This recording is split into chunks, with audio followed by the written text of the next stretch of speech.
जी आपण बघतो तर मुख्यमंत्र्यांनी अखेर चाकणकरांना राजीनामा देण्याचे आदेश दिलेत।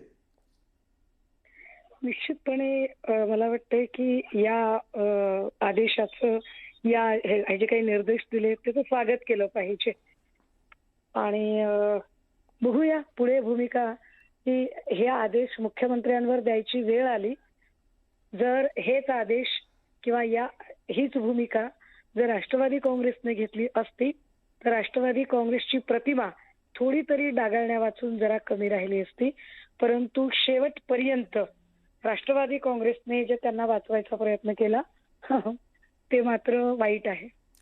बरं, तुम्हाला काय वाटतं कशा पद्धतीने चौकशी झाली पाहिजे किंवा इथून पुढची चौकशी कशा पद्धतीची होईल? मी आजच माझी मागणी स्पष्ट केलेली आहे।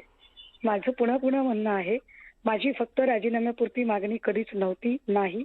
माझी मागणी आहे रुपाली चाकणकर यांना सह आरोपी करून अटक झाली पाहिजे, त्यांची नार्को टेस्ट झाली पाहिजे आणि त्यांचे कॉल रेकॉर्ड्स तपासले गेले पाहिजेत, त्यांच्या सगळ्या संपत्तीचे जे स्रोत आहेत ते स्रोत सुद्धा तपासले गेले पाहिजेत। त्यामुळे एकाच वेळेला आर्थिक गुन्हे शाखा यांच्याकडूनही यावर कारवाई झाली पाहिजे आणि त्याच वेळेला कारण चाकणकरांच्या कॉल रेकॉर्ड्स मध्ये मला खात्री आहे की अनेक गोष्टी पुढे येतील। तुम्ही आज सकाळी पत्रकार परिषदेत काही स्क्रीनशॉट्स दाखवले, काही फोटोज दाखवले, त्यात बोट कापल्याचा सुद्धा उल्लेख बघायला मिळाला। थेट सहभाग असल्याचा आरोप तुम्ही केलेला आहे। नाही, मी माझ्या जे काही म्हणणं आहे ते काल म्हणजे सकाळी फार विस्ताराने मांडलेलं आहे आणि ते मांडत असताना त्यांनी ज्या पद्धतीने जी सगळी भूमिका आलेली होती ती भूमिका सुद्धा मी मांडलेली आहे।